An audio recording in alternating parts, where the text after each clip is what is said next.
and I'm here today with a new text, new standards, well, old standards, but new to this text, and a new lesson for our ELA block. I'm so excited that you're here again. So we're going to jump right in, and I'm going to share with you that the text that we're reading is from your Inspire Science books. And we've used those a lot throughout the year, and I know in your classrooms you've used them. So I'm going to be sharing the text with you on my tablet today. And if you have your Science Inspire book at home with you, then great. You can flip to page 66. We're going to be working in pages 66 to 69, focusing on the skeletal and muscular systems of the body, which is an exciting unit. And because we're dealing with real life things, skeletal systems, muscular systems, we're in our science book, think in your brain if this could be informational text or a piece of literature. Very good. We know that because it is real, this is informational text. So we're going to be learning some important information about our skeletal and muscular systems.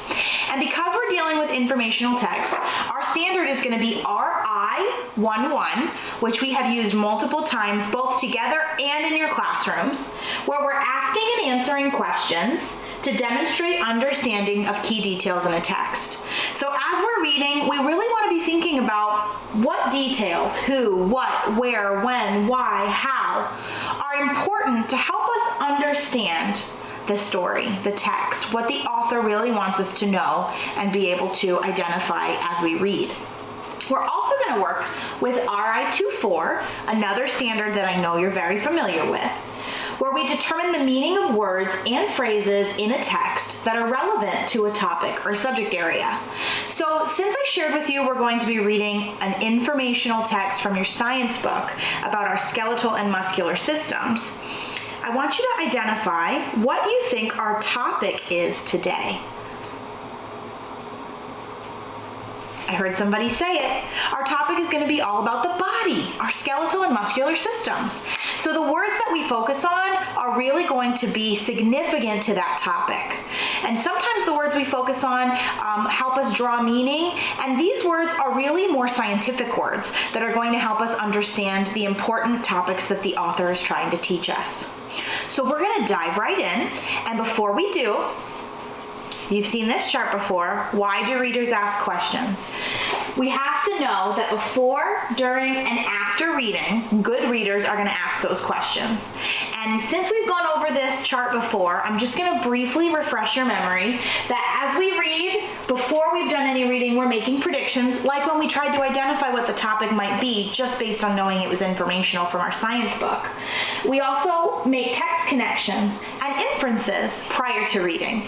And then during reading, we're making those connections. We're identifying, yes, I've read about this before, or I've been to a doctor and seen a skeleton before, or we're digging even deeper, reading between the lines, trying to pull information out that might be relevant to this topic.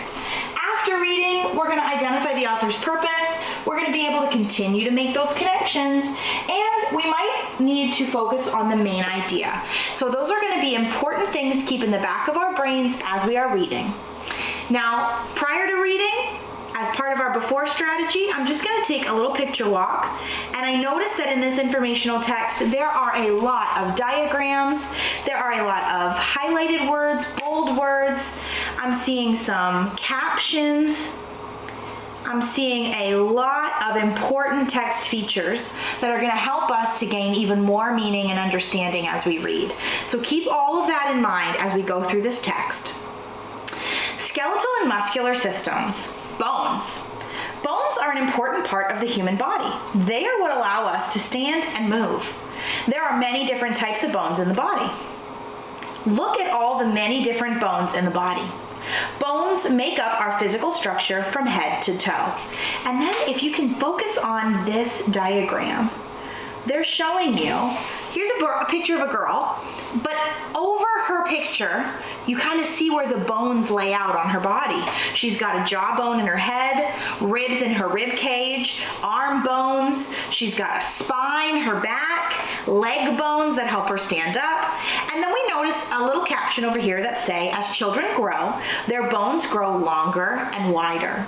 It's pretty interesting to know that as we grow, our bones grow too. Have you ever heard of those growing pains?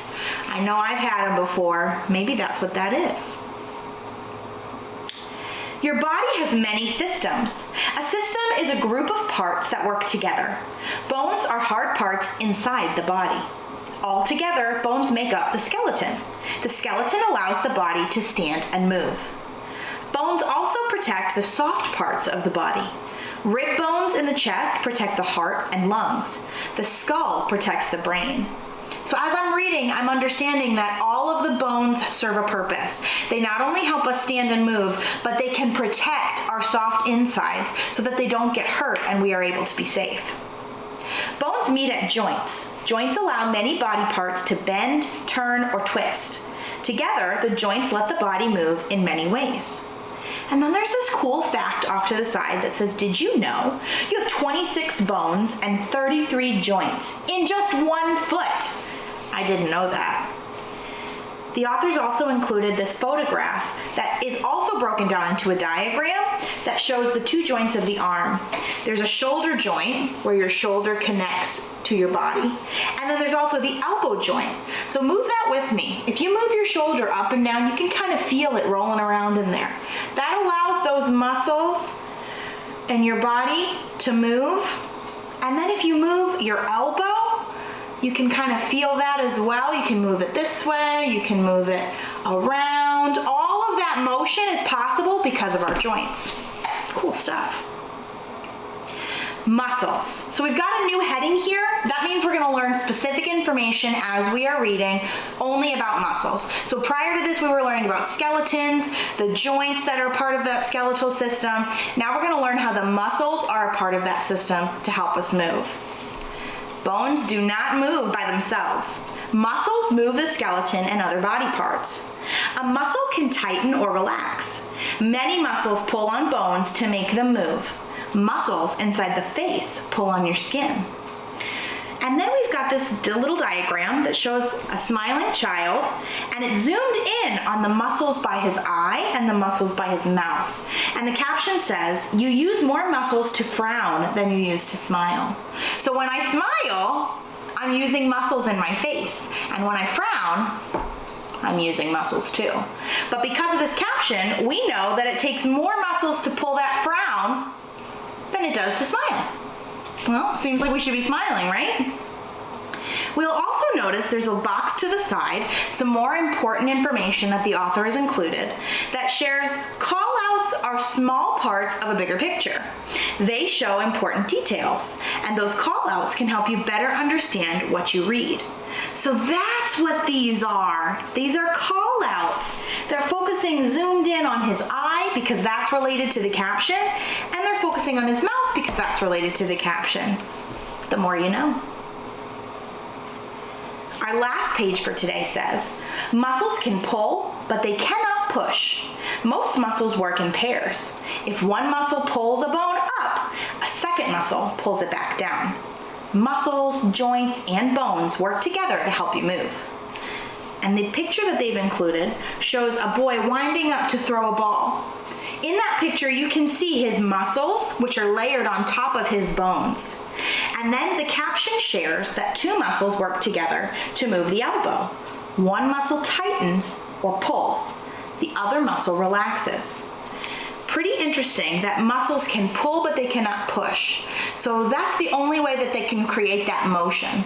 They can't push on anything. They can only pull to make an action happen.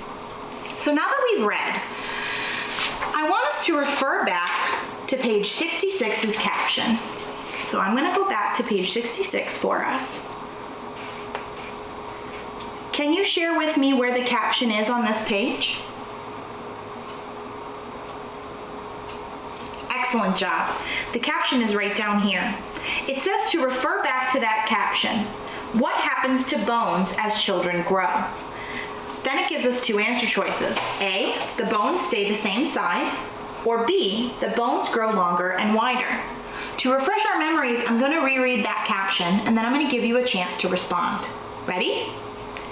As children grow, their bones grow longer and wider. So which answer choice reflects what happens to bones as children grow? A, their bones stay the same size, Or B, the bones grow longer and wider?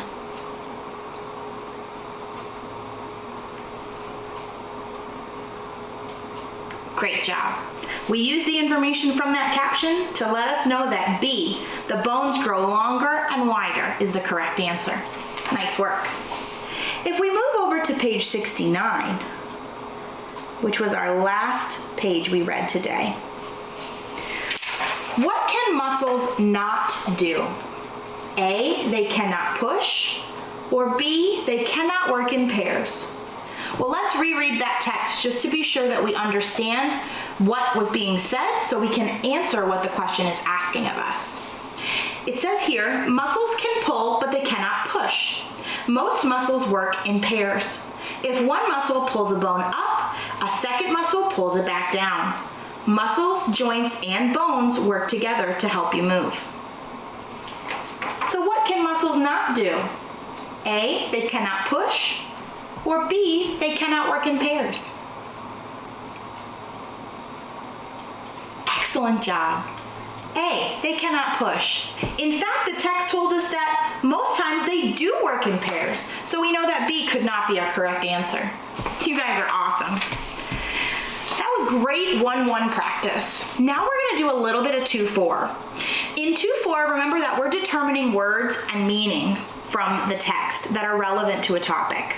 So we're going to go back to the beginning where we learned about the skeletal system. On page 67, it shares with us the highlighted and bold word skeleton. So we know that's an important word we want to refer to.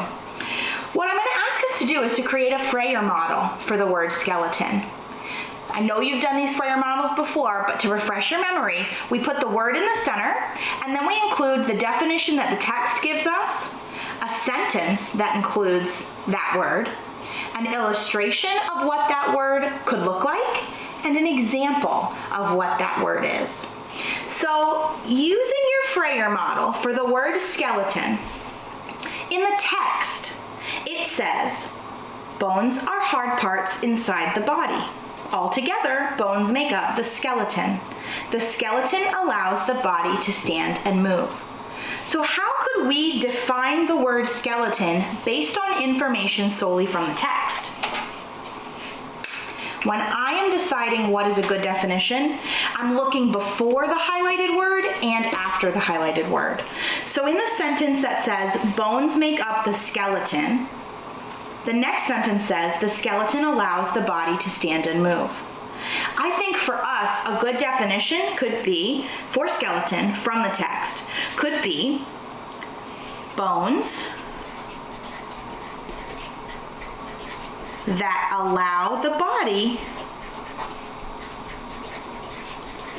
to stand and move.